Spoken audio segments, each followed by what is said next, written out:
మీరు ఎక్కడి నుంచి వచ్చారు? ఈ గుడికి మీరు ఎప్పటి నుంచి వస్తున్నారు? ఇక్కడ ఎలాంటి జరుగుతాయి చెప్పండి.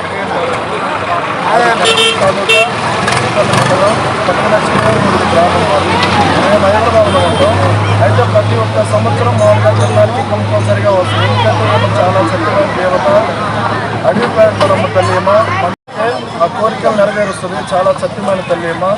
ఎందుకంటే భక్తులు ఏమన్నా నమ్ముకున్నారు, ఎవరు కూడా ఇబ్బందులు పడ్డది ఎవరు లేరు. వాళ్ళు ఏదన్నా మనం నమ్ముకొని ఏదన్నా తెలిసి తప్పులు చేసి ఏమన్నా చిన్న చిన్న ఇబ్బందులు పడ్డాము. మనస్ఫూర్తిగా నమ్ముకుంటే చాలా సత్యమైన ఆమె అడవిపేటమ్మ తల్లి. అందుకని ప్రతి ఒక్క సంవత్సరం మేము ఇక్కడికి వస్తూ ఉంటాము. ప్రతి శివరాత్రి అయిపోయినా 3వ రోజు నైటు జాతర జరుగుతుంది. ఊళ్ళో 4వ రోజు పొంగల్ జరుగుతుంది. ఎందుకంటే ఏమన్నా నమ్ముకున్న ప్రతి ఒక్కరు భక్తులు ఏమన్నా ఎనికేసి ఎవరుకోరు. ఎందుకంటే చాలా సత్యమైన తల్లేమ అడవిలో వెలిసింది.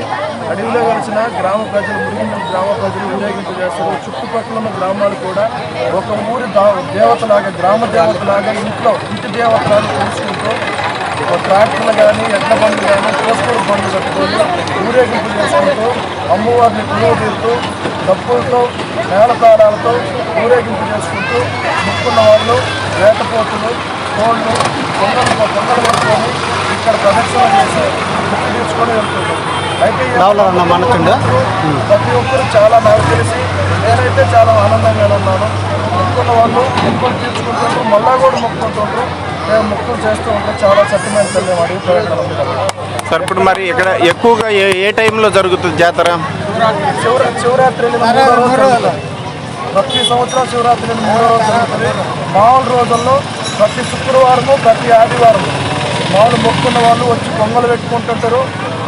శుక్రవారము, ఆదివారము, మంగళవారం ఈ 3 రోజులు పొంగలు చేసుకొని మొక్కులు చెల్లించుకుంటూ వెళ్తుంటారు. మామూలు గుడి రోజు సంవత్సరం ఇయర్లీ ఒకసారి వచ్చరికి శివరాత్రి 3వ రోజు వరకు కంపల్సరిగా ఎక్కడెక్కడ మామూలు దూరపురం దేశాల ఉన్న కూడా మొక్కున్న వాళ్ళు ఇక్కడికి వచ్చి మొక్కులు తీర్చుకొని వెళ్తూ ఉంటారు. ఈ జాతర మహోత్సవం చూసుకోండి. మీరు ఎప్పటి నుంచి వస్తున్నారండి గుడికి? మేము చిన్నతనం నుంచి మాకు ఊహ తెలిసిన కానీ ప్రతి ఇయర్ వచ్చేది.